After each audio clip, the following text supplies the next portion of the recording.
వీడియోకి కంటిన్యూషన్గా ఫైనల్గా last touch up. So mount bromo just కొండ పక్కనే ఉన్నా. మౌంట్ బ్రోమో కొండ పక్కన ఏమైనా కనిపిస్తుందా? ఇప్పుడైతే మొత్తం పొగ పట్టేసింది. నాకైతే ముక్కులు తట్టుకోలేనంత ఉంది పొగ. సల్ఫర్ బయటకు వచ్చేసింది. సల్ఫర్ డైఆక్సైడ్ అనాల్లో, మరి sulphur dioxide mixed with water. So మర్చిపోయిన కెమిస్ట్రీ మొత్తం. పక్కన గణేష్ స్టాచ్యూ ఉంది, గణేష విగ్రహం. చెప్పే కదా గణేష విగ్రహం ఎందుకు ఉంటుందంటే ఇక్కడ జావాలో ఇక్కడ ఈ మౌంట్ బ్రోమో దగ్గర చుట్టుపక్కల ఉండే వాళ్ళంతా 95% హిందూస్ అంట. అందుకని గణేష స్టాచ్యూ ఉంది. So I really love this. So ఇక్కడికి వచ్చినందుకు, వీళ్ళ కల్చర్ చూసినందుకు please subscribe, share to my channel ఎందుకిలా. Thank you.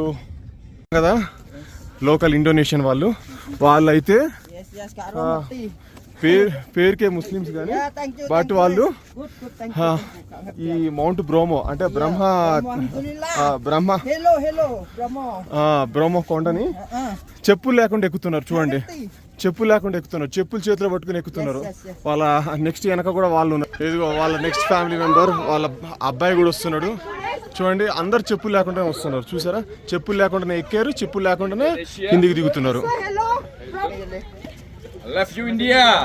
Yeah, I love you Indonesia. ఇంకో పెద్ద ఆవిడ చూడండి, ఆవిడ కూడా చెప్పులు లేకుండా, వాళ్ళ ఫ్యామిలీ మెంబర్లో చెప్పులు లేకుండానే వస్తున్నారు. Thank you. Family from Indonesia. ఈ సిస్టర్ అయితే నాకు చాలా నచ్చారు.